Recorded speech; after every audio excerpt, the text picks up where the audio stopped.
আপনাদেরকে সুসংবাদ দেই, যেই সময় আমরা এখানে বসে কথা বলতেছি, এই যেই সময় বাংলাদেশের মধ্যে এরকম বিভিন্ন জায়গায় মাহফিল হইতেছে, ডিসেম্বর মাসের 13 তারিখ, এই সময় আল্লাহ রাব্বুল আলামিন পৃথিবীর একটা রাষ্ট্রের মধ্যে মুসলমানদের জন্য একটা মহা বিজয়ের ব্যবস্থা করে দিয়েছেন, এক মহা বিজয়ের আয়োজন আল্লাহ তাআলা করে দিয়েছেন। এই ডিসেম্বর মাসের 8 তারিখে আল্লাহ রাব্বুল আলামিন শাম অঞ্চলের মধ্যে আল্লাহ তাআলা ইসলামের বিজয় দান করেছেন, মুজাহিদিনে কেরামের বিজয় দান করেছেন। অচিরেই ইনশাআল্লাহ পুরো শামের মধ্যে কোরআনের শাসন প্রতিষ্ঠিত হবে ইনশাআল্লাহ। আল্লাহ তাআলা বিজয় দান করলেন, ইসলামের বিজয় দান করলেন। ও দুনিয়ার মুসলমান, মন ঘাবড়ানোর কোনো প্রয়োজন নাই, টেনশন করার দরকার নাই। সামনের পৃথিবী ইসলামের পৃথিবী, সামনের পৃথিবী কোরআনের পৃথিবী, সামনের পৃথিবী আল্লাহ ওয়ালা এবং আলেম ওলামার পৃথিবী, ঠিক কিনা? 100 বছর পর্যন্ত সারা পৃথিবীর মানচিত্র মুসলমানের রক্তে লাল ছিল। সারা পৃথিবীর যেদিকে আমরা তাকাইতাম সেদিকেই মুসলমানদের উপরে নির্যাতন, মুসলমানের উপরে নির্যাতন, মুসলমানের উপরে নিষ্পেষণ, মুসলমানের পক্ষে কথা বলার মতো কেউ নাই। সব দিকে শুধু মুসলমানের রক্ত, শুধু মুসলমানের পরাজয়। কিন্তু আল্লাহ রাব্বুল আলামিন মুসলমানকে এই দুরবস্থার মধ্যে রাখবেন না। কোরআনুল কারীমের মধ্যে আল্লাহ বলেছেন, মা কানাল্লাহু লিয়াযারাল মুমিনিনা আলা মা আনতুম আলাইহি। আল্লাহ রাব্বুল আলামিন মুমিনদেরকে সব সময় এক অবস্থায় রাখবেন না। ইসলাম এটা বিজয়ী ধর্ম। বলেন কি ধর্ম? ইসলাম এটা বিজয়ী ধর্ম। আল্লাহ রাসূল সাল্লাল্লাহু আলাইহি ওয়াসাল্লামকে আল্লাহ দুনিয়াতে পাঠিয়েছেন বিজয় দেওয়ার জন্য। বলেন কি দেওয়ার জন্য? কোরআনুল কারীমের সূরা সাফের 9 নম্বর আয়াতের মধ্যে আল্লাহ বললেন, হুয়াল্লাযী আরসালা রাসূলাহু বিল হুদা ওয়া দীনিল হাক্কি লিইয়ুযহিরাহু আলাদ দীনি কুল্লি। আল্লাহ রাব্বুল আলামিন বললেন, তিনি আল্লাহ যিনি তার নবী মুহাম্মদুর রাসূলুল্লাহ সাল্লাল্লাহু আলাইহি ওয়াসাল্লামকে দুনিয়ায় পাঠিয়েছেন। কেন পাঠিয়েছেন জিজ্ঞাসা করলাম, ও আল্লাহ আপনি কেন পাঠিয়েছেন? আল্লাহ বললেন, লিইয়ুযহিরাহু আলাদ দীনি কুল্লি। দুনিয়াতে যত ধর্ম আছে, দুনিয়াতে যত মতবাদ আছে, দুনিয়াতে যত দল আছে, যত ধর্ম আছে, দিন আছে, সব দিনের উপরে বিজয় দেওয়ার জন্য আল্লাহ তার রাসূলকে পাঠিয়েছেন। বলেন আল্লাহু আকবার। এই দিন ইসলাম এটা বিজয়ী ধর্ম। 1200 বছর পর্যন্ত এই ইসলাম সারা পৃথিবীতে বিজয়ী ছিল, মুসলমানরা সারা পৃথিবীতে বিজয়ী ছিল। 1200 বছর পর্যন্ত মুসলমানদের শিক্ষা ব্যবস্থা বলতে কোরআনী শিক্ষা ছিল। মুসলমানদের ভার্সিটিগুলোতে, কলেজগুলোতে, স্কুলগুলোতে কোরআনী শিক্ষা ছিল, কোরআনী শিক্ষার আয়োজন ছিল, ফুকাহায়ে কেরামের শিক্ষা ছিল, ইসলামী ফিকহ ছিল, ইসলামী আইন ছিল, এগুলোর উপরেই টোটাল শিক্ষা ব্যবস্থা ছিল। 1200 বছর পর্যন্ত পৃথিবীতে ইসলাম বিজয়ী ছিল, কোরআন বিজয়ী ছিল। ওসমানী খেলাফতের পতনের পরে, ইসলামী খেলাফতের যখন পতন হয়ে গেল 1923-এ, এরপরে পৃথিবী থেকে ইসলাম মিটে যায় অবস্থা। 100 বছর পার হয়ে গেছে। এই যে গেল 2023 সনে 100 বছর পার হয়েছে ইসলামী খেলাফতের পতনের। কয়শো বছর পার হয়েছে? 100 বছর পার হয়েছে। এই 100 বছর পরে 2024, এটা হলো 100 বছরের পরে 1 নম্বর বছর, 101 বছর। 2024-এ আল্লাহ তাআলা সিদ্ধান্ত নিয়েছেন পুরো পৃথিবীতে পরিবর্তন আনবেন।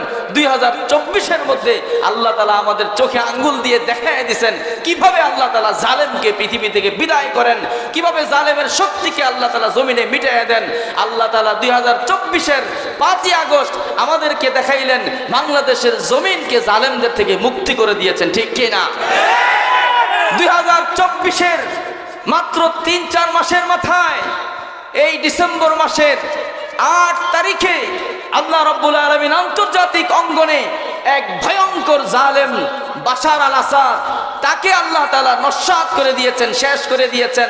তার হাত থেকে পুরা পবিত্র ভূমি শাম, যেই শামের ব্যাপারে কোরআনের মধ্যে আল্লাহ সুসংবাদ দিয়েছেন, আল্লাহর রাসূল অসংখ্য হাদিসের মধ্যে সুসংবাদ দিয়েছেন, এই ডিসেম্বর মাসের 8 তারিখে সেই শামকে আল্লাহ বাশার আল আসাদের নির্যাতন থেকে মুক্ত করে দিয়েছেন, ইসলামের বিজয় দিয়েছেন।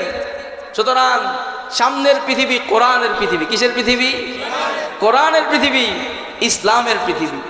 আপনারা কি বুঝতে পারছেন শামের যে বিজয়টা হয়েছে এটা যে ইসলামের বিজয়, আপনারা কি বুঝতে পারছেন? অনেক মানুষ টেরও পায় নাই। আলহামদুলিল্লাহ বাংলাদেশের সব মানুষই বুঝছে, কিছু কিছু মানুষ টেরও পায় না এটা যে ইসলামের বিজয় হয়েছে। অনেকে বুঝতেও পারতেছেন এটা কি হয়ে গেছে। ইসলামের বিজয় হয়েছে, আল্লাহ তাআলার আল্লাহর পথের সৈনিকদের বিজয় হয়েছে। বাশার আল আসাদ এর পতন আর আমাদের দেশে যে জালেমের পতন হয়েছে, আমাদের দেশে যে ফ্যাসিস্ট এবং স্বৈরাচারী শক্তির পতন হয়েছে, এই দুই পতনের মধ্যে মিল আছে না নাই? মিল আছে না নাই? আমাদের দেশের যে জালেম ছিল, এই জালেম বহিঃশক্তিকে খুশি করার জন্য, বাহিরের দাদা বাবুদেরকে খুশি করার জন্য এই দেশের জনগণের উপর নির্যাতন চালিয়েছে। 17 বছর পর্যন্ত এমন কোনো সাইট নাই যেই সাইটে সে নির্যাতন করে নাই। বাহিরের বাবুদেরকে খুশি করার জন্য এই দেশের মানুষকে অর্থনৈতিকভাবে কষ্ট দিয়েছে, এই দেশের মানুষের নিরাপত্তাজনিত কষ্ট দিয়েছে। যে ওই দাদা বাবুদের বিরুদ্ধে একটু কথা বলেছে তাকে গুম খুন আর মামলার জটের মধ্যে ফেলে দিয়েছে, ঠিক কিনা? ঠিক তেমনি ভাবে বাশার আল আসাদ এক জঘন্য, এক পাপিষ্ট শিয়া। বাশার আল আসাদ ছিল 24 বছর পর্যন্ত ক্ষমতা চালিয়েছে। এই 24 বছর আগে তার বাবা হাফিজ আল আসাদ, সে হলো আরো এরকম 29 বছর ক্ষমতা চালাইছে। 1971 সন থেকে শুরু করে 1971 থেকে শুরু করে 2024 পর্যন্ত প্রায় 52 বছর পর্যন্ত। কয় বছর পর্যন্ত? 1971 মিল আছে। আমাদের দেশেও কবে থেকে শুরু করে? 1971 থেকে শুরু করে। বাশার আল আসাদের পিতা হাফিজ আল আসাদ 1971 থেকে শুরু করে 2000 সন পর্যন্ত। তার ইন্তেকালের পরে তার ছেলে 2000 থেকে শুরু করে 2024 পর্যন্ত প্রায় 52-53 বছর পর্যন্ত সিরিয়ার জনগণের উপরে এমন কোনো নির্যাতন নাই যেটা সে চালায় নাই। নির্যাতনের চিত্রগুলো দেখে সহ্য করা যায় না। মুজাহিদরা দেশটাকে হাতে নেওয়ার পরে একটা কারাগারকে মুক্ত করে দিয়েছে। কারাগার হলো সিদনায়া কারাগার। ওই সিদনায়া কারাগার থেকে প্রায় 1.5 লক্ষ মানুষকে মুক্ত করা হয়েছে। 1.5 লক্ষ মানুষের মধ্যে এমন মানুষ ওখানে আছে 10 বছর বয়সে তাকে কারাগারে ঢুকানো হয়েছে। আজকে ওই লোকের 60 বছর বয়স, কাউকে 25 বছর বয়সে কারাগারে ঢুকানো হয়েছে, আজকে তার 55 বছর বয়স। এই 55 বছর বয়স পর্যন্ত, এই 60 বছর বয়স পর্যন্ত পৃথিবীর আলো বাতাস সেই কারাগারের ভিতরে দেখে নাই। এরকম নির্যাতন করেছে আমাদের দেশে নির্যাতন। তবে ওই জালেম যে নির্যাতন করছে ওইটার তুলনায়, ওই তুলনায় এখানে নির্যাতন কম, কিন্তু এখানেটাও কম না, তার তুলনায় কম সে যা করছে। আল্লাহু আকবার। ইমান অনুযায়ী আল্লাহ তাআলা ইমানের পরীক্ষা নেন। ওখানকার মানুষের ইমান মজবুত। ওটা শাম। ওই শামের জন্য আল্লাহ রাসূল দোয়া করে গেছেন হাদিসে পাকের মধ্যে। কোরআনুল কারীমের মধ্যে শামের আলোচনা 5 জায়গায় আসছে। কয় জায়গায় আসছে? 5 জায়গায় আসছে। 5 জায়গায় আল্লাহ তাআলা শামকে শুধু শাম বলেন নাই, 5 জায়গায় আল্লাহ তাআলা বলেন ইলাল আরদিল্লাতি বারাকনা ফিহা। আল্লাহ শামের কথা বলতে গিয়া বলছেন শাম হলো এমন ভূমি যেই ভূমির মধ্যে আমি আল্লাহ বরকত রেখে দিয়েছি। কোরআনুল কারীমের মধ্যে সূরা আম্বিয়ার 71 নম্বর আয়াতের মধ্যে আল্লাহ বলেন ওয়ানাজ্জাইনাহু ওয়া লূতান ইলাল আরদিল্লাতি বারাকনা ফিহা লিল আলামিন। আল্লাহ রাব্বুল আলামিন বলেন আমি ইব্রাহিম এবং লূতকে নাজ্জাইনাহু মুক্তি দিয়ে, এমন মুক্তি দিয়ে এমন ভূখণ্ডের দিকে নিয়ে গেছি বারাকনাহু ফিহা লিল আলামিন, যে ভূখণ্ডের মধ্যে আমি আল্লাহ বিশ্ববাসীর জন্য বরকত রেখে দিয়েছি। কোরআনুল কারীমের মধ্যে 5 জায়গায় শামের কথা আসছে। কয় জায়গায় আসছে? 5 জায়গায় আল্লাহ বরকতের কথা বলছেন। কিসের কথা বলছেন? আল্লাহ রাসূল সাল্লাল্লাহু আলাইহি ওয়াসাল্লাম, বুখারী শরীফের হাদিসের মধ্যে এসেছে আল্লাহ রাসূল সাল্লাল্লাহু আলাইহি ওয়াসাল্লাম একবার শামের কথা বলে দোয়া করতেছেন। আল্লাহ রাসূল বলতেছেন, বুখারী শরীফের 1037 নম্বর হাদিসের মধ্যে আসছে আল্লাহ রাসূল বলতেছেন আল্লাহুম্মা বারিক লানা ফি শামিনা ওয়া ইয়ামানিনা। আল্লাহ রাসূল বলতেছেন আয় আল্লাহ আমাদের শামের মধ্যে বরকত দান করেন, আমাদের ইয়ামানের মধ্যে বরকত দান করেন। বরকতের দোয়া করেছেন কে? আল্লাহর রাসূল। কে দোয়া করেছেন? আপনাদের কি মনে হয় এই দোয়া কবুল হবে না? আল্লাহ রাসূল দোয়া করলেন আল্লাহুম্মা বারিক লানা ফি শামিনা ওয়া ইয়ামানিনা। ও আল্লাহ আমাদের শামের মধ্যে বরকত দান করেন, ইয়ামানের মধ্যে বরকত দান করেন। ওই মজলিসের মধ্যে কয়েকজন সাহাবী ছিল, তাদের বাড়ি হইল আরবের আরেকটা এলাকা আছে নজদ, ওই নজদের মধ্যে তাদের বাড়ি ছিল, এলাকার নাম হলো নজদ। সাহাবায়ে কেরামের মধ্যে কয়েকজন ছিল তাদের বাড়ি নজদে।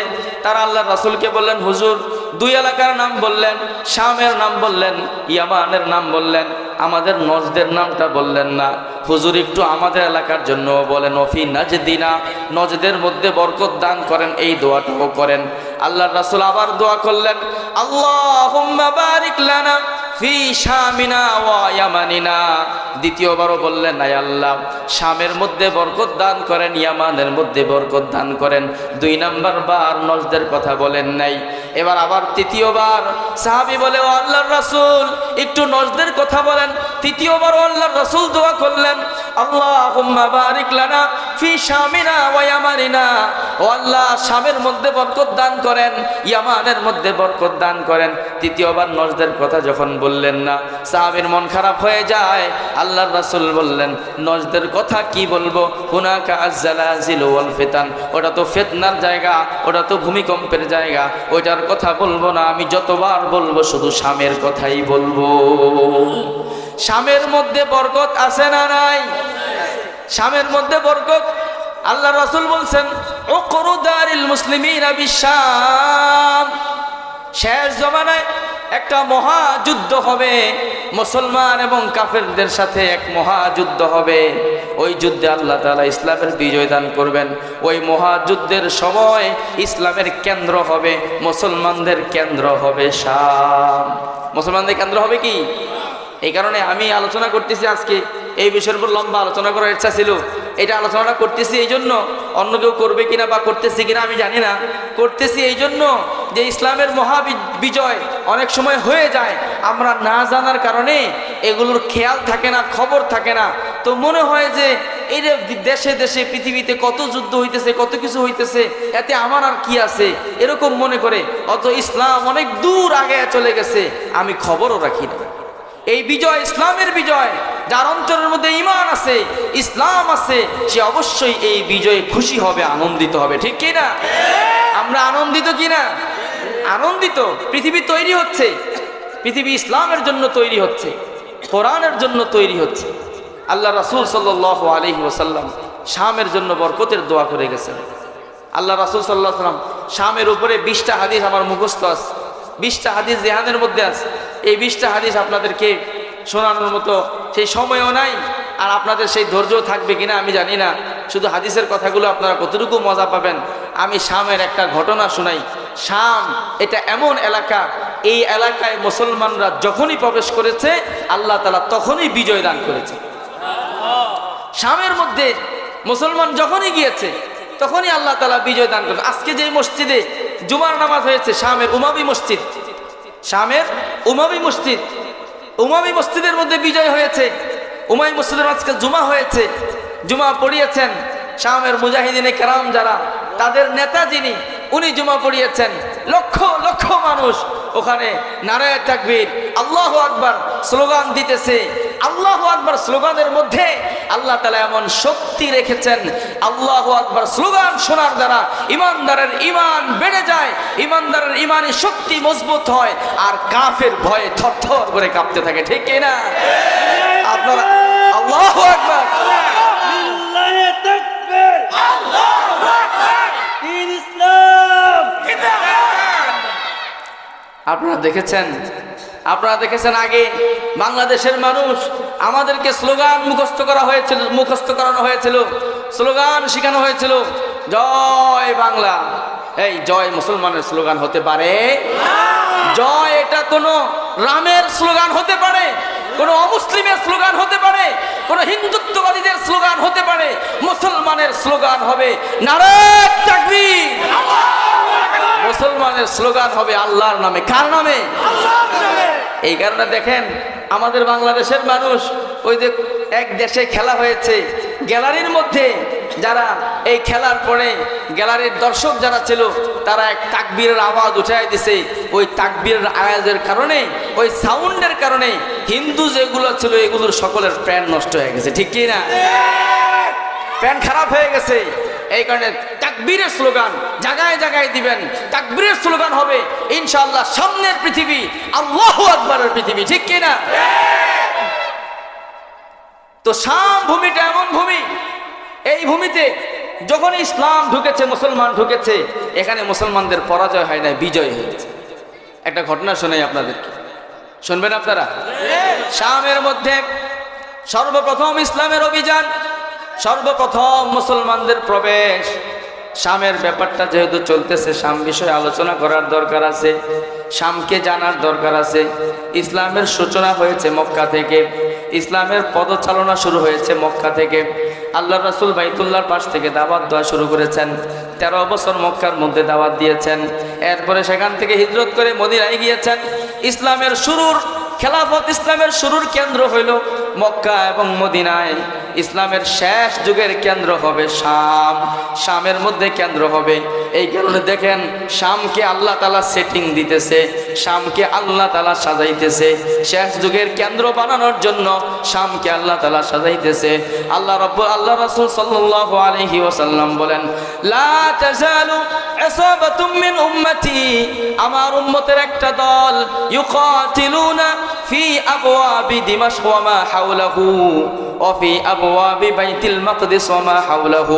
আল্লাহ রাসূল সাল্লাল্লাহু আলাইহি ওয়াসাল্লাম বললেন, আমার উম্মতের একটা দল সব সময় দামেস্ক, শামের যেটা রাজধানী বর্তমানে দামেস্ক, এটাকে আরবিতে দিমাশক বলা হয়।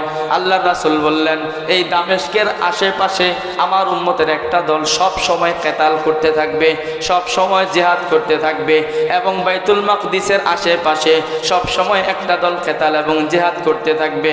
আল্লাহ রাসূল বললেন, লা ইয়াদুররুহুম মান খাযালাহুম ওয়ালা মান খালাফাহুম, কোন সারা পৃথিবীর মানুষ যদি তাদেরকে সাহায্য না করে, সারা পৃথিবীর মানুষ যদি তাদেরকে সমর্থন না জানায়, সারা পৃথিবীর মানুষ যদি তাদের সাথে দুশমনি রাখে, সবাই যদি তাদের বিরুদ্ধে দাঁড়িয়ে যায়, আল্লাহ রাসূল বললেন কেউ তাদের ক্ষতি করতে পারবে না। ওয়া হুম যাহিরিনা আলাল হাক্কে, কিয়ামত পর্যন্ত তারা বিজয়ী অবস্থায় থেকে যাবে। এই দুই দল দামেস্কের আশেপাশে, মসজিদে আকসার আশেপাশে, বলেন এই দুই দল জিহাদ করতে আছে। জিহাদ চলতেছে কি চলতেছে না বলেন? দুই দল চলতেছে। আমি আর আপনি যদি তাদেরকে চিনি, আমি আর আপনি তো ভাই শামে যেতে পারতেছি না, আমি আর আপনি তো ভাইতে সেই গাজায় যেতে পারতেছি না, কিন্তু আমার ভাইয়েরা সেখানে রক্ত ঝরাচ্ছে, ইসলামের বিজয়ের পথ মসৃণ করতেছে, ইসলামকে বিজয়ী করার জন্য সব কিছু বিসর্জন দিচ্ছে। আমি যদি তাদেরকে চিনে থাকি, তাহলে আমি তাদের জন্য দোয়াটুকু করতে পারবো। আমি তাদেরকে জন্য কি করতে পারবো? দোয়াটুকু করতে পারবো। তাদের বিজয়ে আমি আনন্দিত হব। তাদের যদি কোনো ক্ষতি হয়, আমার অন্তরে ব্যথা লাগবে। আল্লাহ দেখবেন আমার দিনের বিজয়ে আমার বান্দা আনন্দিত হচ্ছে, পরাজয়ে সে অন্তরে কষ্ট পাইতেছে, আল্লাহ তাআলা আমাকেও তাদের সাথে লিখে নেবেন ইনশাআল্লাহ। শাম এমন ভূমি, যখন এই মুসলমানরা ওখানে প্রবেশ করেছে, তখন এই বিজয় লাভ করেছে। শামের মধ্যে সর্বপ্রথম ইসলামের অভিযান হয়েছে 8ম হিজরিতে। আল্লাহ রাসূল মদিনায় যাওয়ার 8 বছরের পরে, 8 বছর মাথায় আল্লাহ রাসূল সাল্লাল্লাহু আলাইহি ওয়াসাল্লাম মদিনায় যাওয়ার পরে 6 বছর যখন পার হলো, 6 বছর পার হওয়ার পরে, 6 বছর পার হওয়ার পরে মক্কার কুরাইশদের সাথে একটা শান্তি চুক্তি করলেন। মক্কার কুরাইশদেরকে বললেন, তোমাদের সাথে আমার অনেক যুদ্ধ হয়েছে, বদরের যুদ্ধ, উহুদের যুদ্ধ, খন্দকের যুদ্ধ হয়েছে, অনেকগুলো যুদ্ধ হলো, ওই যুদ্ধে কোনো চূড়ান্ত মীমাংসা আসে নাই। আমরা একটু শান্তি চুক্তি করতে চাই, আমরা একটু যুদ্ধ থেকে কিছুদিন বিরত থাকতে চাই। 6ষ্ঠ হিজরিতে আল্লাহ রাসূল সাল্লাল্লাহু আলাইহি ওয়াসাল্লাম মক্কার কুরাইশদের সাথে যুদ্ধ বিরতির একটা চুক্তি করলেন। যুদ্ধ বিরতির একটা কি করলেন? চুক্তি করলেন। চুক্তি করার পরে এখন কাফেরদের সাথে, মক্কার কুরাইশদের সাথে আল্লাহ রাসূলের কোনো যুদ্ধ নাই। তো যেহেতু যুদ্ধ নাই, এই সময়টা আল্লাহ রাসূল চাইলেন যে এই সময়ে আল্লাহ রাসূল যেহেতু আলমী নবী, বিশ্ব নবী, আমার আর আপনার নবী কি নবী? নির্দিষ্ট কোনো এলাকার নবী না, সারা পৃথিবীর নবী? আমার আর আপনার নবী মুহাম্মাদুর রাসূলুল্লাহ সাল্লাল্লাহু আলাইহি ওয়াসাল্লাম যেহেতু সারা পৃথিবীর নবী, বিশ্ব নবী, আল্লাহ রাসূল সাল্লাল্লাহু আলাইহি ওয়াসাল্লাম পৃথিবীর রাজা বাদশাদের কাছে চিঠি দেওয়ার ইচ্ছা করলেন। তাদেরকে চিঠির মাধ্যমে দাওয়াত দেওয়ার ইচ্ছা করলেন। আল্লাহ রাসূল কাফেরদের সাথে শান্তি চুক্তি করার পরে সারা পৃথিবীতে যত রাজা বাদশা আছে তাদের প্রত্যেকের কাছে একজন একজন করে চিঠি দিলেন। রোমের সম্রাটের কাছে চিঠি দিলেন, পারস্যের সম্রাটের কাছে চিঠি দিলেন, হাবশার বাদশার কাছে চিঠি দিলেন, এরকম বিভিন্ন জায়গায় ইসলামের দাওয়াত দিয়ে চিঠি দিলেন। এর ধারাবাহিকতায় শামের যে বাদশা ছিল, শামের যে গভর্নর ছিল তার কাছেও একটা চিঠি দিলেন। শামের গভর্নরের নাম হলো শরাহবিল ইবনে আমর, শরাহবিল ইবনে আমর আল গাসসানি, তার কাছে একটা চিঠি দিলেন। চিঠির মধ্যে লিখলেন, ও শামের গভর্নর, আমি নবী মুহাম্মদুর রাসূলুল্লাহ সাল্লাল্লাহু আলাইহি ওয়াসাল্লামকে আল্লাহ তাআলা শেষ জমানার শ্রেষ্ঠ নবী করে দুনিয়াতে পাঠিয়েছেন। তুমি আমার ধর্ম, আমার দিনটা গ্রহণ করে নাও। আমার দিন যদি গ্রহণ করে ফেলো তুমি নিরাপদ হয়ে যাবে, তোমার দেশের জনগণ নিরাপদ হয়ে যাবে। আমার দিন যদি গ্রহণ না করো আমি আসতেছি, আমার বাহিনী নিয়ে আসতেছি, মোকাবেলা করতে হবে। শামের গভর্নরের কাছে যখন চিঠি দিল, স্যার চিঠিটা বহন করে নিয়ে গেলেন, চিঠিটা হাতে করে নিয়ে গেলেন হারিস ইবনে উমাইর আল আজদি রাদিয়াল্লাহু তাআলা আনহু, একজন সাহাবীকে চিঠিটা দিয়ে পাঠালেন। ওই সাহাবীর নাম হলো হারিস ইবনে উমাইর। কি নাম? হারিস ইবনে উমাইর রাদিয়াল্লাহু তাআলা আনহুকে দিয়ে চিঠিটা পাঠালেন। এই চিঠিটা নিয়ে হারিস ইবনে উমাইর যখন শামের গভর্নরের দরবারে যায়, চিঠিটা যখন শামের গভর্নরের হাতে দেওয়া হয়, চিঠিটা পেয়ে তাকে যেহেতু ইসলামের দাওয়াত দেওয়া হয়েছে, চিঠিটা পেয়ে সে ক্ষিপ্ত হয়ে যায়, রাগান্বিত হয়ে যায়। রাগের বশে, রাগের মাথায় আল্লাহর রাসূলের যে চিঠি বাহক, আল্লাহর রাসূলের যে চিঠি বহনকারী সাহাবী হারিস ইবনে উমাইর, সে তাকে হত্যা করে ফেলে, শহীদ করে ফেলে। কি করে ফেলছে? শহীদ করে। হারিস ইবনে উমাইরকে যে শহীদ করে ফেললো, আপনারা বলেন হারিস ইবনে উমাইর কোনো অপরাধ করেছে? হারিস ইবনে উমাইর শামের কোনো, শাম তখন খ্রিস্টানদের অধীনে ছিল, খ্রিস্টানদের দখলে ছিল। ওই শামের কোনো খ্রিস্টানকে হত্যা করেছে? কারো কোনো ক্ষতি করেছে?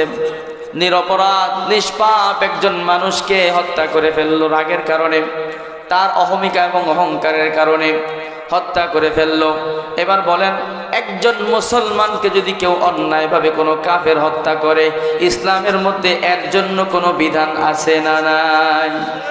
নাকি একজন মুসলমানের মেরে ফেলছে মানে শেষ, আফসোস করে কান্নাকাটি করে শেষ? না, ইসলাম কোনো বিধান দিয়েছে কি দেয় নাই?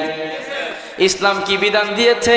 একজন মুসলমানের রক্ত যদি কোনো কাফের, কোনো খ্রিস্টান, কোনো ইহুদি, কোনো নাসারা, কোনো আল্লাহর দ্বীনের দুশমন একজন মুসলমানের রক্ত যদি অন্যায়ভাবে প্রবাহিত করে, ইসলাম নির্দেশ দেয় তোমরা যারা ওখানে আসো তো ওই মুসলমানরা তার থেকে প্রতিশোধ নাও। তারা যদি না পারো, আশেপাশের আরো যারা আছো তারা মিলে একত্রিত হয়ে প্রতিশোধ নাও। আরো যদি না পারো, আরো আশপাশ থেকে একত্রিত হয়ে প্রতিশোধ নাও। ওই দেশের মানুষরা যদি না পারো, পাশের দেশের মুসলমানরা মিলে প্রতিশোধ নাও। যদি পাশের দেশের মুসলমানরাও না পারো, আরো পাশের দেশের মুসলমানরা মিলে প্রতিশোধ নাও। এভাবে করতে করতে সারা পৃথিবীর সব মুসলমানের উপরে হুকুম এসে যাবে, সারা পৃথিবীর সব মুসলমানরা মিলে হলেও এটার প্রতিশোধ নাও। এই বিধান দিয়েছেন কে? আমার আর আপনার ভাই আলিফকে মেরে ফেলছে, আলিফকে শহীদ করে ফেলছে। কোনো বিধান আছে না নাই? আলিফ হত্যার শাস্তি যদি তোমরা করো, দায়িত্বশীলরা করো, তাহলে তো ঠিক আছে। যদি ওই বিচার করো তাহলে ঠিক আছে। যদি না করো, আল্লাহ এবং আল্লাহর রাসূল আমাদেরকে অন্যায়ভাবে মুসলমানের গায়ে হাত তোলার সিস্টেম, হাত তোলার কি বিচার হবে শিখিয়ে দিয়েছেন, সেটা আমরা বাস্তবায়ন করতে বাধ্য হব। যদি আমার আর আপনার ভাইয়ের বিচার এই জমিনের মধ্যে না হয়, তাহলে সেই বিচার মুসলমান হাতে তুলে নেবে, ঠিক কিনা? হারিস ইবনে উমাইর রাদিয়াল্লাহু তাআলা আনহুকে শামের গভর্নর, খ্রিস্টান গভর্নর হত্যা করে ফেললো অন্যায়ভাবে, একজন মুসলমানকে শহীদ করে ফেললো। আল্লাহর রাসূল সাল্লাল্লাহু আলাইহি ওয়াসাল্লামের কাছে খবর আসছে। আল্লাহর রাসূল সাল্লাল্লাহু আলাইহি ওয়াসাল্লাম এই সংবাদ পাওয়ার পরে, আমি সংক্ষেপ করে বলতেছি, সংবাদ পাওয়ার পরে সাহাবায়ে কেরামকে বললেন, ও আমার সাহাবারা, তোমাদের ভাই হারিস ইবনে উমাইরকে অন্যায়ভাবে শামের গভর্নর, খ্রিস্টান গভর্নর হত্যা করে ফেলেছে। আমি আল্লাহর রাসূল চাইলাম প্রতিশোধ নেব, ওই হারিস ইবনে উমাইরের খুনের বদলা নেব, রক্তের বদলা নেব। তোমরা রেডি হয়ে যাও, তৈরি হয়ে যাও। আল্লাহর রাসূল নির্দেশ দিয়ে দিলেন সাহাবায়ে কেরামকে। সাহাবায়ে কেরামের মধ্য থেকে 3000 সাহাবী তৈরি হয়ে গেলেন। 3000 সাহাবী জমাতবদ্ধ হয়ে গেলেন, একত্রিত হয়ে গেলেন। হারিস ইবনে উমাইর একজন সাহাবী তার রক্তের বদলা নেওয়ার জন্য তৈরি হয়ে গেলেন। কয়জন তৈরি হয়ে গেলেন? 3000-এর একটা বাহিনী তৈরি করলেন। এই বাহিনীটা বানাইয়া আল্লাহ রাসূল সাল্লাল্লাহু আলাইহি ওয়াসাল্লাম শামের দিকে পাঠিয়ে দিলেন। শামের প্রথম অভিযান। শাম যে বরকতময় ভূমি, শামের মধ্যে মুসলমানদের কোনোদিন পরাজয় হয় নাই। শামের মধ্যে মুসলমান যেদিনই পা রেখেছে সেদিনই আল্লাহ বিজয় দিয়েছেন। এর ঘটনা আপনাদেরকে শোনাইতেছি। 3000-এর বাহিনী রেডি যখন হয়ে গেল, এখন কোন বাহিনীকে জিহাদের অভিযানে পাঠানোর জন্য ওই বাহিনীর আমির নিযুক্ত করতে হয়, আমির বানাইতে হয়, সেনাপতি বানাইতে হয়। আল্লাহ রাসূল সাল্লাল্লাহু আলাইহি ওয়াসাল্লাম এই বাহিনীটার জন্য আমির বানায়া দিলেন। একটা বাহিনীর জন্য আমির হয় কয়জন? আমির হয় একজন। এর আগে যত বাহিনী পাঠাইছেন সব বাহিনীর আমির ছিল একজন, কিন্তু এই বাহিনীটা একটু ব্যতিক্রম। ইতিহাসের কিতাবের মধ্যে লেখা হয় এই বাহিনীর জন্য আল্লাহর রাসূল আমির বানাইলেন 3 জন। কয়জন? আল্লাহর রাসূল সাল্লাল্লাহু আলাইহি ওয়াসাল্লাম বললেন এই পুরা বাহিনীর প্রথম আমির, 1 নম্বর আমির হবে আমার প্রিয় সাহাবী যায়েদ ইবনে হারেসা রাদিয়াল্লাহু তাআলা আনহু, যিনি ছিলেন আল্লাহর রাসূলের পালক পুত্র। ছোটবেলা থেকে আল্লাহর রাসূল নিজে লালন পালন করেছেন।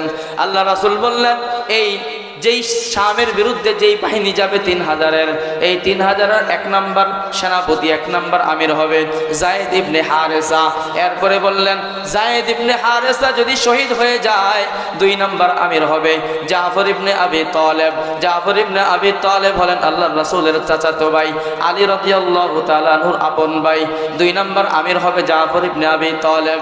এরপর আল্লাহর রাসূল বললেন জাফর ইবনে আবি তালেব যদি শহীদ হয়ে যায় 3 নম্বর আমির হবে আরেকজন প্রিয় সাহাবী আব্দুল্লাহ ইবনে রাওয়াহা। কয়জনের নাম বললেন? 3 জনের নাম বললেন। 3 জনের নামের শেষে বললেন যদি শহীদ হয়ে যায়, যদি শহীদ হয়ে যায় যায়েদ ইবনে হারেসার পরে বললেন যদি শহীদ হয়ে যায় জাফর ইবনে আবি তালেবের পরে বললেন যদি শহীদ হয়ে যায় আব্দুল্লাহ ইবনে রাওয়াহার পরে বললেন যদি শহীদ হয়ে যায়। যদি শহীদ হয়ে যায় এই কথাটা বলেছেন আল্লাহর রাসূল। আল্লাহর রাসূলের 2 ঠোঁটের মাঝখান থেকে যেই কথা বের হয় ওই কথা আর দুনিয়ার সাধারণ কথা থাকে না, ওই কথাটা ওহী হয়ে যায়, ওই কথাটা আসমান এবং জমিনের চাইতে বেশি শক্ত হয়ে যায়। যদি শহীদ হয়ে যায় বলছেন, আপনারা কি মনে করেন এই 3 জন কি আর থাকবে? শহীদ হয়ে যাবে। কি হয়ে যাবে? এখন একটা হিসাব মিলান, শহীদ করা হয়েছে কয়জন রে? 1 জনকে। মারা হয়েছে কয়জন রে? 1 জনকে। কিন্তু একজনের জন্য পাঠাইতেছেন কয় হাজার? 3000। 3000-এর আবার আমির বানাইছেন সিরিয়ালে 3 জন। 3 জনের ব্যাপারে বলছেন যদি শহীদ হয়ে যায়, মানে 3 জন কি হয়ে যাবে? একজনের বদলা নেওয়ার জন্য 3 জন শহীদ হয়ে যাবে। 3 জনের তো নাম বলা হয়েছে, শুধু কি 3 জনই শহীদ হবে? যুদ্ধের মধ্যে আরো শহীদ বেশি হবে না? আরো তো 200, 500, 1000 শহীদ হয়ে যেতে পারে। এরপরে যে এলাকায় পাঠানো হচ্ছে ওটা তো মুসলমানের এলাকা না, ওটা তো খ্রিস্টানদের এলাকা। ওখানে মুসলমানদের কোনো বন্ধু বান্ধব নাই, আত্মীয় স্বজন নাই, রাস্তা হারায় গেলে পথ দেখানোর লোক নাই, অসুস্থ হইলে চিকিৎসা দেওয়ার লোক নাই, খাদ্য ফুরায় গেলে খাদ্য দেওয়ার ব্যবস্থা নাই, পানি ফুরায় গেলে পানি দেওয়ার ব্যবস্থা নেই। ওই জায়গায় পাঠাইতেছেন 3000-এর একটা বাহিনী, কত মানুষ শহীদ হয়ে যাইতে পারে। একজনের জন্য এই সিদ্ধান্ত নেওয়াটা কেমন মনে হয় না? কি বলেন? কিন্তু আল্লাহ রাসূল এই সিদ্ধান্ত নিয়েছেন কিয়ামত পর্যন্ত মুসলমানদেরকে শিক্ষা দেওয়ার জন্য, এই মেসেজ দেওয়ার জন্য যে আল্লাহর জমিনে কোথাও যদি একজন মুসলমানের রক্ত পড়ে, একজন মুসলমান যদি অন্যায়ভাবে শহীদ হয়, পৃথিবীর মুসলমান এটাকে ভুলে যেতে পারে না, এড়ায় যেতে পারে না, যতক্ষণ পর্যন্ত এটার প্রতিশোধ না নেওয়া হবে, ওই মুসলমানের রক্তের বদলা না নেওয়া হবে, ততক্ষণ পর্যন্ত মুসলমান শান্তিতে ঘুমাইতে পারে। এই শিক্ষা দেওয়ার জন্য 3000-এর বাহিনী পাঠিয়ে দিলেন আল্লাহর রাসূল সাল্লাল্লাহু আলাইহি ওয়াসাল্লাম। 3000-এর বাহিনী পাঠিয়ে দিলেন। 3000-এর বাহিনী রওনা হয়ে যায়। রওনা হয়ে যাইতে যাইতে যাইতে যাইতে শামের ভিতরে একটা এলাকা আছে মুতা নামক এলাকা। কি নাম? মুতা। ওই মুতার প্রান্তরে যুদ্ধটা সংগঠিত হয়। মুতার প্রান্তরে যখন মুসলমানরা চলে যায়, মুসলমানদের আগমন শুনে মুসলমানরা যে সেখানে গিয়েছে, উপস্থিত হয়েছে, মুসলমানদের আগমন শুনে শামের যে গভর্নর ছিল ওই গভর্নর 1 লক্ষের একটা বাহিনী তৈরি করেছে। কয় লক্ষ? 3 লক্ষকে ঠেকানোর জন্য, 3000কে ঠেকানোর জন্য। কয় লক্ষ? এখানেই তো 3000। একজনের মোকাবেলায় প্রায় 30 জনের বেশি। কি বলেন? একজনের মোকাবেলায় 30 জনের বেশি পড়বে না? এখন একজনের মোকাবেলায় 30 জন, বিশাল ব্যবধান। একদিকে 3000, আরেকদিকে 1 লক্ষ। 1 লক্ষ বাহিনী তৈরি করার পরেও শামের গভর্নরের মনের মধ্যে ভয়, এই 1 লক্ষ দিয়ে 3000কে ঠেকাইতে পারবো কিনা। কারণ মুসলমান তো এমন দুর্ধর্ষ জাতি, মুসলমান যখন ময়দানে নামে একজন আর একজন থাকে না, একজন 1 লাখের চাইতে বেশি শক্তিশালী হয়ে যায়, একজন আর একজন থাকে না। এই কারণে শামের গভর্নরের মনের মধ্যে ভয়, 3000কে 1 লক্ষ দিয়ে ঠেকাইতে পারবো কিনা। এই কারণে সে তার উপরে যোগাযোগ করে। শামের গভর্নর ছিল সম্রাট হিরাক্লিয়াস, রোমের যে সম্রাট, ওই সম্রাটের অধীনে সম্রাট ছিল তার উপরে। শামটা ছিল রোম সাম্রাজ্যের অধীনে, শাম অঞ্চলটা ছিল রোম সাম্রাজ্যের অধীনে। এবার শামের গভর্নর সরাসরি রোম সম্রাটের কাছে খবর পাঠায়, আমার ভূখণ্ডের ভিতরে 3000 মুসলমানের একটা জামাত আসছে, তাদেরকে ঠেকানোর জন্য 1 লক্ষ একটা বাহিনী তৈরি করেছি, কিন্তু আমার মন সায় দেয় না। 1 লক্ষ দিয়া মনে হয় এই 3000কে ঠেকানো যাবে না। আপনি পারলে আমাকে সাহায্য করার জন্য বাহিনী পাঠান। সাহায্য করার জন্য বাহিনী পাঠাইছে। বলেন, আঞ্চলিক কোনো শত্রু, আঞ্চলিক জালেম বিপদে পড়লে আন্তর্জাতিক বাবাদের কাছে সাহায্য চায় কি চায় না? কিন্তু আল্লাহ যখন কোনো ফয়সালা করে ফেলেন, আল্লাহ যখন কোনো সিদ্ধান্ত দিয়ে ফেলেন, এই আঞ্চলিক লোকেরা যখন, জালেমরা যখন আন্তর্জাতিক বাবাদের কাছে সাহায্য চায়, আন্তর্জাতিক বাবারা সাহায্য করে, আল্লাহর ফয়সালাকে কি ঠেকানো যায়? বাংলাদেশে কি ঠেকাইতে পারছে? ওই পারের দাদারা কি কম চেষ্টা করছে? কি বলেন, কম চেষ্টা করেছে? বাশার আল আসাদকে টিকানোর জন্য রাশিয়া কম চেষ্টা করে নাই, ইরানও কম চেষ্টা করে নাই, কিন্তু আল্লাহ রাব্বুল আলামিন আল্লাহর দ্বীনের মুজাহিদদের জন্য বিজয় লিখে দিয়েছিলেন। রাশিয়া চেষ্টা করার পরেও তাকে টিকাইতে পারে নাই। তাকে তার গদি সহ 50 বছরের যা কিছু করছিল, তার বাবার যত ঐতিহ্য ছিল, যত মূর্তি ছিল, যত ভাস্কর্য ছিল, সব আল্লাহ মুসলমানের মাধ্যমে ধ্বংস করে দিয়েছেন। ঠিক কিনা? আল্লাহ যখন কোনো কিছু ফয়সালা করে ফেলে, উপরওয়ালারা, উপরের দাদা বাবুরা এটাকে পরিবর্তন করার আর শক্তি। শামের গভর্নর উপরে যোগাযোগ করলো, আমার সাহায্য দরকার। সাহায্য পাঠানোর জন্য যখন উপরে যোগাযোগ করে, এবার উপরে সম্রাট হিরাক্লিয়াস তার সাহায্যের জন্য বাহিনী পাঠায়। এখানে 1 লক্ষ সৈনিক রেডি আছে। সম্রাট হিরাক্লিয়াস এই 1 লক্ষকে সাহায্য করার জন্য আরো 1 লক্ষ বাহিনী পাঠাইল। এবার 1 লক্ষ মিলে কত হইল? 2 লক্ষ হইল। 2 লক্ষের মোকাবেলায় মুসলমান কয়জন? 3000। মাত্র 3000-এর মোকাবেলা করার জন্য 2 লক্ষ রেডি। 2 লক্ষ বাহিনীর সংবাদ যখন মুসলমানদের আমির শুনলেন, মুসলমানরা যখন শুনলো আমরা সংখ্যায় হলাম মাত্র 3000, আর ওদিকে কাফেরদের সংখ্যা হইল 2 লক্ষ, 3000 নিয়ে 2 লক্ষের মোকাবেলায় যাওয়া ঠিক হবে কিনা, তারা মশওয়ারায় বসছে। কেউ পরামর্শ দিল আল্লাহর রাসূলের কাছে খবর পাঠানো হোক, মদিনা থেকে আরো কিছু সাহাবাকে পাঠানো দরকার। কেউ বলল যুদ্ধ করার প্রয়োজন নাই, আমরা তো তাদের এলাকায় আসছি, তারা ভয় পাইছে, আমরা এখান থেকে চলে যাই, যুদ্ধ করার প্রয়োজন নাই। কেউ এটা বলল। এবার হযরতে 3 আমিরের মধ্যে একজন আমির হলেন আব্দুল্লাহ ইবনে রাওয়াহা। আব্দুল্লাহ ইবনে রাওয়াহা রাদিয়াল্লাহু তাআলা আনহু বলেন, ও মুসলমানরা, তোমরা কি নিয়ে আলোচনা করতেছো? তোমরা আসছো 2 লক্ষের কথা শুনে তোমরা ভয় পেয়ে গেছো। মুসলমান তো কোনোদিন ভয় পেতে পারে না। যদি মোকাবেলায় আমরা যাই, লা হিয়া মা হিয়া ইল্লা ইহদাল হুসনায়াইন, তাহলে 2টার যে কোনো একটা হবে। একটা হলো আল্লাহর সাহায্যে হয়তো আমরা বিজয়ী হয়ে যাব, অথবা আমরা সবাই পরাজিত হয়ে হয়ে শহীদ হয়ে যাব। বলেন বিজয়ী হলেও মুসলমান সফল, পরাজিত হয়ে শহীদ হয়ে গেলেও মুসলমান সফল, ঠিক কিনা? মুসলমানের ব্যর্থতা বলতে কিছু নাই। ইন্নাল মুসলিমিনা লা ইউকাতিলুনা বিল আদাদি ওয়ালা বিল ইদ্দা ওয়ালা বিল কাসরা।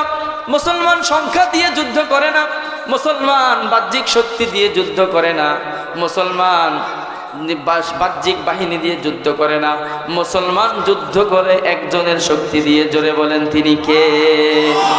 মুসলমান যুদ্ধ করে আরশওয়ালার শক্তি দিয়ে, আল্লাহর শক্তি দিয়ে। উনি বলেন 3000-এর সাথে আমাদের একজন আল্লাহ আছে, যদি আল্লাহ মঞ্জুর করেন 3000-কে আল্লাহ বিজয় দান করবেন। মন ভাঙার দরকার নেই, তোমরা আগায় যাও। 3000 আগায় গেল, যুদ্ধ শুরু হয়ে গেল। যুদ্ধ যখন শুরু হয়ে গেল, আল্লাহর রাসূল সাল্লাল্লাহু আলাইহি ওয়াসাল্লাম মদিনায়, বাহিনীটা হলো মুতা। মদিনা থেকে মুতার পর্যন্ত দূরত্ব প্রায় 1500 কিলোমিটার। কয় কিলোমিটার? মদিনা থেকে মুতা পর্যন্ত প্রায় 1500 কিলোমিটার দূরত্ব। আল্লাহর রাসূল মদিনায়, মুসলমানদের 3000-এর বাহিনী, মুতার মধ্যে যুদ্ধ চলতেছে। যেদিন সকালবেলা যুদ্ধটা শুরু হলো, আল্লাহর রাসূল সাল্লাল্লাহু আলাইহি ওয়াসাল্লাম সাহাবায়ে কেরামকে ডাকলেন, ও আমার সাহাবারা, তোমরা সবাই মসজিদের মধ্যে একত্রিত হও। সব সাহাবারা মসজিদের মধ্যে একত্রিত হইল। সব সাহাবায়ে কেরাম আপনাদের মতো সামনে বসা। আল্লাহর রাসূল সাল্লাল্লাহু আলাইহি ওয়াসাল্লাম মসজিদে নববীর মিম্বরের মধ্যে বসা। আল্লাহর রাসূল সাল্লাল্লাহু আলাইহি ওয়াসাল্লাম সাহাবায়ে কেরামকে বলতেছে, ও আমার সাহাবারা শোনো, তোমাদের ভাইয়েরা 3000-এর একটা দল সেই সুদূর শামের ভিতরে মুতার প্রাঙ্গণে শত্রুর বিরুদ্ধে যুদ্ধ করতেছে। আমি আল্লাহর রাসূল এখানে বসে বসে সেই যুদ্ধের ময়দানটার লাইভ তোমাদেরকে দেখাবো। কি দেখাবেন? লাইভ দেখাবেন। কি দেখাবেন? লাইভ দেখানোর জন্য এমবির প্রয়োজন, অ্যান্ড্রয়েড সেটের প্রয়োজন, স্মার্টফোনের প্রয়োজন, ফেসবুকের প্রয়োজন, হোয়াটসঅ্যাপ প্রয়োজন, ইমো প্রয়োজন, প্রযুক্তির প্রয়োজন। এই জমানায় আমরা লাইভ দেখতে পাই। এই যে বয়ান লাইভ হচ্ছে, যারা লাইনে আছে তারা দেখতে পাইতেছে। আল্লাহর রাসূল সাল্লাল্লাহু আলাইহি ওয়াসাল্লাম 1500 বছর আগে স্মার্টফোন নাই, অ্যান্ড্রয়েড সেট নাই, এমবি নাই, হোয়াটসঅ্যাপ নাই, ইমো নাই, ফেসবুক নাই, কিছু নাই। ওই সময় মদিনার মধ্যে বসে বসে 1500 কিলোমিটার দূরে ওই মুতার প্রাঙ্গণে যেই যুদ্ধ হইতেছে, সাহাবায়ে কেরামকে লাইভ দেখাইতেছে। ও আমার সাহাবারা শোনো, আমি এখানে বসে বসে মুতার ময়দানটাকে দেখতে পাচ্ছি। কিভাবে দেখতে পাচ্ছি? আল্লাহ রাসূল বললেন, মদিনা থেকে নিয়ে মুতা পর্যন্ত যেই দূরত্বটা আছে, মাঝখানে কত বিল্ডিং আছে, কত গাছপালা আছে, কত বন জঙ্গল আছে, কত পাহাড় পর্বত আছে। আল্লাহ রাব্বুল আলামিন মদিনা থেকে মুতা পর্যন্ত মাঝখানে যত আড়াল আছে, কুদরতিভাবে সবগুলো আড়াল আমার জন্য উঠিয়ে দিয়েছেন। সরাসরি ময়দানটা দেখতে পাচ্ছি। আল্লাহ রাসূল সাল্লাল্লাহু আলাইহি ওয়াসাল্লাম যখন ময়দানটা যখন দেখলেন, সাহাবায়ে কেরামকে বলতেছেন, আল্লাহ রাসূল সাল্লাল্লাহু আলাইহি ওয়াসাল্লাম বলে, এই যে আমি দেখতে পাচ্ছি আমার সাহাবী যায়েদ ইবনে হারেসা তলোয়ার নিয়ে, এক হাতে তলোয়ার, এক হাতে তলোয়ার, আরেক হাতে ইসলামের ঝান্ডা। এই ঝান্ডা নিয়ে, তলোয়ার নিয়ে সামনে আগায়া যাচ্ছে। সে যেদিক দিয়ে যায় সেদিক দিয়ে খ্রিস্টানদের লাশ পড়ে যায়, খ্রিস্টানদের কাতার ভেঙে যায়, হাজার হাজার শত শত লাশ পড়তে থাকে। যেদিক দিয়ে যাচ্ছে ওদিক দিয়ে ময়দান খালি হয়ে যায়। আমি দেখতেছি আমার সাহাবী যায়েদ ইবনে হারেসা বীর বিক্রমে আগায়া যাচ্ছে। যাইতে যাইতে যাইতে যাইতে হঠাৎ করে দেখলাম সামনের দিক থেকে একটা তীর এসে আমার যায়েদ ইবনে হারেসার কলিজার মধ্যে লাগলো। যায়েদ ইবনে হারেসা ঘোড়ার থেকে লুটিয়ে পড়ে গেল, শহীদ হয়ে জান্নাতে চলে গেল। সুবহানাল্লাহ। এরপরে আমি দেখতেছি জাফর ইবনে আবি তালেব, কি চলতেছে? লাইভ চলতেছে। কি চলতেছে? কত হাজার কিলোমিটার দূর থেকে, 1500 কিলোমিটার দূর থেকে আল্লাহর রাসূল লাইভ দেখাইতেছেন। আল্লাহর রাসূল বললেন, আমি দেখতেছি। এরপরে ইসলামের ঝান্ডা, ইসলামের পতাকাটা হাতে তুলে নিল জাফর ইবনে আবি তালেব। জাফর ইবনে আবি তালেব পতাকাটা হাতে নিল। আল্লাহর রাসূল সাল্লাল্লাহু আলাইহি ওয়াসাল্লাম বলতেছেন, ও আমার সাহাবারা, আমি দেখি জাফর ইবনে আবি তালেব আগে আগে যাইতেছে। জাফর ইবনে আবি তালেব যেদিক দিয়ে যায় সেদিক দিয়ে ময়দান খালি হয়ে যায়, খ্রিস্টানদের লাশগুলো পড়তে থাকে। বীর বিক্রমে আগে যাইতেছে, যাইতে যাইতে যাইতে যাইতে আমি দেখলাম একজন কাফের এসে, একজন খ্রিস্টান সেনা এসে জাফর ইবনে আবি তালেবের ডান হাতের উপরে হামলা করলো। ডান হাতের উপরে হামলা করার কারণে ডান হাতটা কেটে মাটিতে পড়ে যায়। এবার সে বাম হাত দিয়ে তলোয়ারটা হাতে নেয়, বাম হাত দিয়ে পতাকা হাতে নেয়। এক হাতের মধ্যে ইসলামের ঝান্ডা, ওই হাতের মধ্যেই তলোয়ার। পতাকাও সামলায়, তলোয়ারও ব্যবহার করে। সে আগে যাইতেছে, বাম হাত দিয়া জিহাদ করতেছে, বাম হাত দিয়া যুদ্ধ করতেছে। যেদিকে যায় সেদিকে ময়দান খালি, যেদিকে যায় সেদিকে কাতার খালি হয়ে যায়। জাফর ইবনে আবি তালেব সামনে আগে যাইতেছে। ও আমার সাহাবারা, আমি দেখলাম জাফরের বাম হাতটা বাকি আছে। একজন জালেম, একজন দুশমন এসে বাম হাতের উপরে আঘাত করলো, তার বাম হাতটাও কেটে জমিনের মধ্যে পড়ে যায়। এবার ডান হাতও নাই, বাম হাতও নাই। আমি দেখতেছি, আমি রাসূল দেখতেছি জাফর ইবনে আবি তালেব দোনো হাতের বাহু দিয়া এভাবে ইসলামের পতাকাটাকে আটকে রাখছে, জমিনের মধ্যে পড়তে দেয় নাই। বলেন আল্লাহু আকবার। আল্লাহ রাসূল সাল্লাল্লাহু আলাইহি ওয়াসাল্লাম বলে, জাফর পতাকাটাকে জমিনে পড়তে দেয় নাই, দুই হাতের বাহু দিয়ে পতাকাটাকে আটকে ধরে রেখেছে। কিছুক্ষণ পরে অনবরত কিছু তীর এসে, কিছু তলোয়ারের হামলা এসে জাফর ইবনে আবি তালেবকে শহীদ করে দিল। জাফর ইবনে আবি তালেব দুনিয়া থেকে বিদায় হয়ে গেলেন। দোনো হাত তার কাটা, হাত দুইটা তার নাই। আল্লাহ রাসূল বলেন, ও আমার সাহাবারা, আমি দেখতেছি ইন্নাল্লাহ সুবহানাহু ওয়া তাআলা قد جعل لجعفر جناحين مدرجتين من الجنة يطير بهما مع الملائكة। ও আমার সাহাবারা, আমি দেখতে পাচ্ছি আমার সাহাবী, আমার প্রাণপ্রিয় সাহাবী জাফর দুনিয়া থেকে চলে যাওয়ার পরে, যেহেতু দুনিয়াতে আল্লাহর রাস্তা তার দুইটা হাত কেটে গেছে, আল্লাহ রব্বুল আলামিন তাকে জান্নাতের দুইটা ডানা দান করেছে। ইয়াতিরু বিহিমা ফিল জান্নাতি মাআল মালাইকা, এই দুইটা ডানা দিয়ে সে জান্নাতের মধ্যে একটা থেকে আরেকটায় উড়াউড়ি করতেছে। আল্লাহ রাসূল বললেন, জাফর ইবনে আবি তালেব শহীদ হয়ে গেল। এবার মুসলমানের ঝান্ডা হাতে নিল আব্দুল্লাহ ইবনে রাওয়াহা। আব্দুল্লাহ ইবনে রাওয়াহা রাদিয়াল্লাহু তাআলা আনহু ঝান্ডা হাতে নিয়ে সামনে আগাইতেছেন, বীর বিক্রমে যুদ্ধ করতেছেন, জিহাদ করতেছেন, সামনে আগে যাইতেছেন। যাইতে যাইতে যাইতে যাইতে যেদিকে যায় সেদিকে ময়দান খালি হয়, কাফেরদের শত শত লাশ পড়তে থাকে। কিছুক্ষণ পর আব্দুল্লাহ ইবনে রাওয়াহা শহীদ হয়ে গেলেন। আব্দুল্লাহ ইবনে রাওয়াহা শহীদ হওয়ার পরে যেই তিনজনের নাম আল্লাহর রাসূল বলেছিলেন মনে আছে আপনাদের? এক নাম্বার যায়েদ ইবনে হারেসা, দুই নাম্বার জাফর ইবনে আবি তালেব, তিন নাম্বার আব্দুল্লাহ ইবনে রাওয়াহা। তিনজনের নাম আল্লাহর রাসূল মেনশন করেছেন, চার নাম্বার জনের নাম বলেন নাই। আল্লাহর রাসূল বলেছেন, এই তিনজন যদি শহীদ হয়ে যায়, চার নাম্বারে তোমরা একজন আমির বানায় নিও। তিনজন শহীদ হয়ে যাওয়ার পরে চতুর্থ নাম্বারে সাহাবায়ে কেরাম মশওয়ারা করে আমির বানাইলেন হযরতে খালিদ ইবনুল ওয়ালিদ রাদিয়াল্লাহু তাআলা আনহুকে। বলেন আল্লাহু আকবার। খালিদ ইবনুল ওয়ালিদ রাদিয়াল্লাহু তাআলা আনহু একজন বিশ্ব বিজেতা মুসলিম অধিনায়ক, মুসলিম সেনাপতি ছিলেন। খালিদ ইবনুল ওয়ালিদ রাদিয়াল্লাহু তাআলা এমন একজন মানুষ ছিলেন, ওনার জীবনে কোনো জায়গায় পরাজয় বলতে কোনো শব্দ নাই। যে জায়গায় গেছেন সেই ময়দানে আল্লাহ বিজয় দান করছেন। খালিদ ইবনুল ওয়ালিদ রাদিয়াল্লাহু তাআলা আনহু, ওনার একটা উপাধি ছিল সাইফুম মিন সুয়ুফিল্লাহ, সাইফুল্লাহ, উপাধি ছিল আল্লাহর তলোয়ার। খালিদ রাদিয়াল্লাহু তাআলা আনহুর উপাধি কি ছিল? আল্লাহর তলোয়ার, আল্লাহর তলোয়ার। খালিদ ইবনুল ওয়ালিদ রাদিয়াল্লাহু তাআলা আনহু যখন মৃত্যু শয্যায় শায়িত দুনিয়া থেকে বিদায় হয়ে যাবেন, স্ত্রী পাশে বসা, বিছানার মধ্যে উনি শোয়া, উনি দুনিয়া থেকে বিদায় হয়ে যাবেন, কিছুক্ষণ পরে মৌত হয়ে যাবে। খালিদ ইবনুল ওয়ালিদ রাদিয়াল্লাহু তাআলা আনহু আফসোস করে বলে, হায় আফসোস, দুনিয়া থেকে আমি বিদায় হয়ে গেলাম, বিদায় হয়ে যাইতেছি, কিন্তু আমার মৃত্যুটা হচ্ছে বিছানার মধ্যে। আমার কত শখ ছিল, কত তামান্না ছিল, আল্লাহ যেন আমাকে ময়দানে শাহাদাতের মৌত দান করে। শাহাদাতের মৌত, শাহাদাতের তামান্না লালন করা, এটা ঈমানের জন্য জরুরি। যে ঈমানদার হবে তার অন্তরের মধ্যে অবশ্যই শাহাদাতের আকাঙ্ক্ষা থাকতে হবে। কি বলেন? শাহাদাতের তামান্না না থাকলে কেউ ঈমানদার হতে পারে? আমাদের এখন দুনিয়াতে কত কিছুর তামান্না, কি বলেন? অনেকের তামান্না আজীবনে একটা R15, কি বলেন? হ্যাঁ, একটা তামান্না, অনেকের তামান্না FZ, হ্যাঁ না, ভার্সন 3, একটা তামান্না আইফোন, হ্যাঁ না, একটা তামান্না, একটা নিজের মতো বানেন না ফ্ল্যাট, গুলশানে একটা বাড়ি, এরকম বিভিন্ন তামান্না আছে না নাই? কিন্তু আল্লাহ রাসূল বলেছেন শাহাদাতের তামান্না ঈমানের জন্য জরুরি। নিজেদের শাহাদাতের তামান্না লালন করা দরকার, আমার সন্তানদের মধ্যে শাহাদাতের তামান্না ঢুকিয়ে দেওয়া দরকার। আল্লাহ রাসূল বলেছেন কোন মুসলমান যদি এই অবস্থায় দুনিয়া থেকে বিদায় হয়, সে কোনোদিন কোনো জিহাদে অংশগ্রহণ করে নাই এবং কোনো জিহাদে অংশগ্রহণ যারা করেছে তাদেরকে সাহায্য করে নাই এবং আল্লাহর রাস্তায় শহীদ হওয়ার তামান্নাও আকাঙ্ক্ষা লালন করে নাই। আল্লাহ রাসূল বলছেন সে এক প্রকারের মুনাফিকি নিয়ে দুনিয়া থেকে বিদায়। এই কারণে শাহাদাতের তামান্না দরকার আছে না নাই?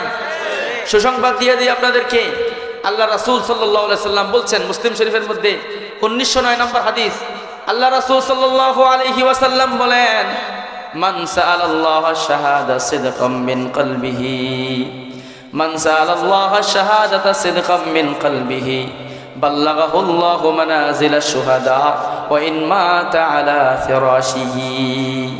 কেউ যদি আল্লাহ রাব্বুল আলামিনের কাছে শাহাদাতের তামান্না করে, শাহাদাতের দোয়া করে, সিদকাম মিন কলবিহি, অন্তরের ইখলাসের সাথে যদি আল্লাহর কাছে শাহাদাত চায়, বাল্লাগাহুল্লাহু মানাজিলাশ শুহাদা ওয়া ইন মাতা আলা ফিরাশিহি, সে যদি বিছানায় শুয়েও মারা যায়, আল্লাহ তাকে আখিরাতে শাহাদাতের মর্যাদা দান করবেন।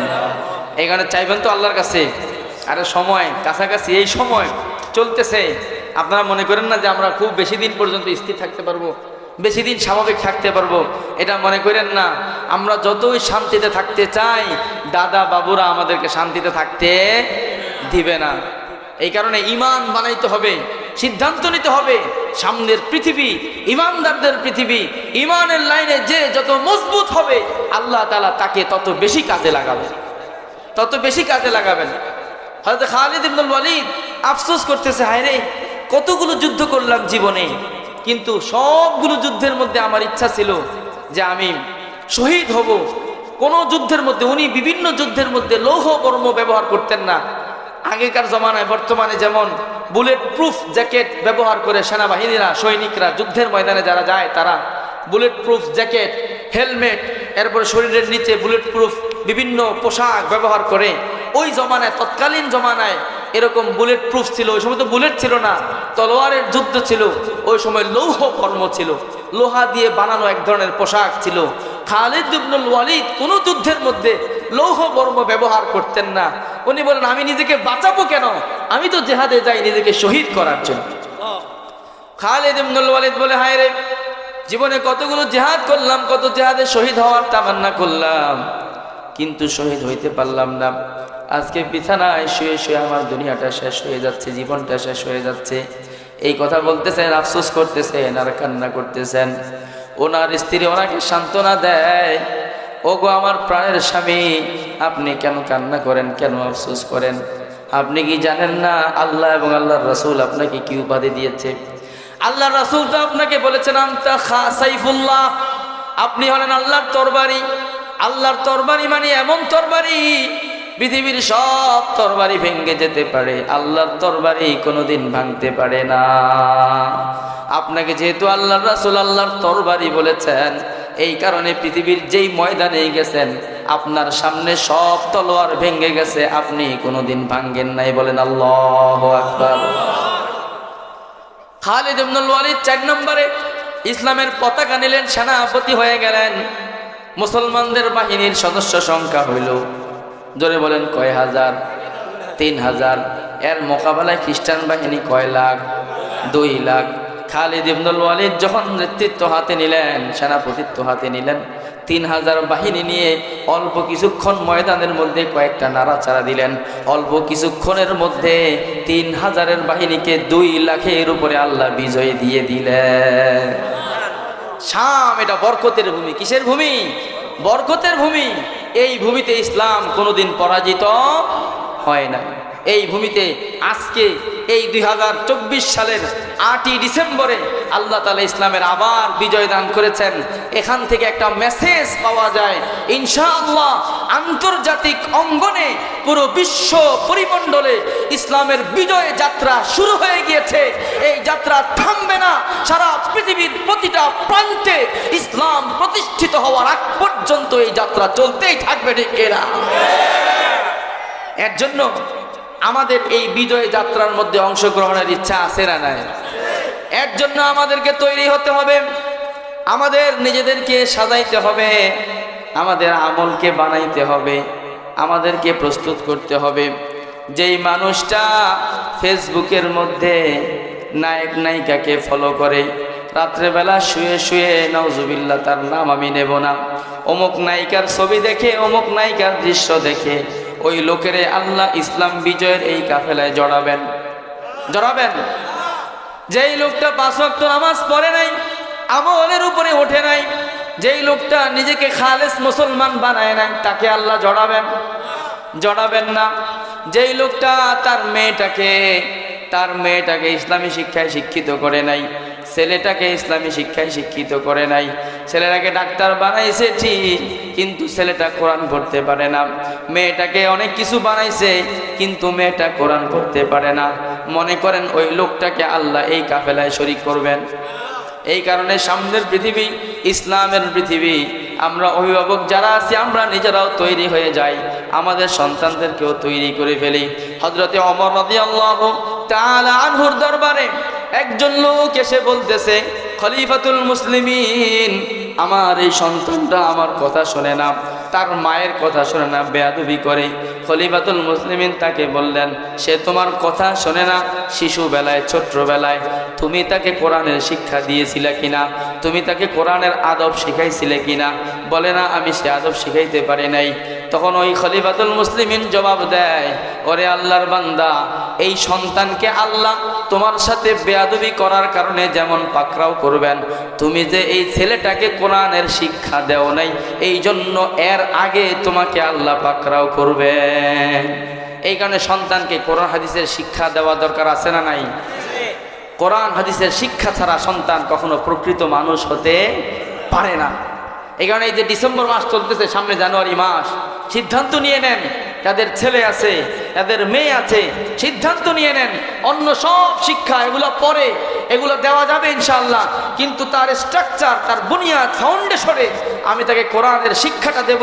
আমার সন্তান আগে পুরো 30 পারা কোরআন সহিভাবে পড়তে জানবে, পুরো 30 পারা কোরআন আমার মেয়ে শুদ্ধভাবে পড়তে জানবে, মাসলা মাসাইল জানবে, দিন জানবে, ইমান কি কারণে চলে যায়, ইমান কি কারণে ভেঙে যায়, এগুলো জানবে।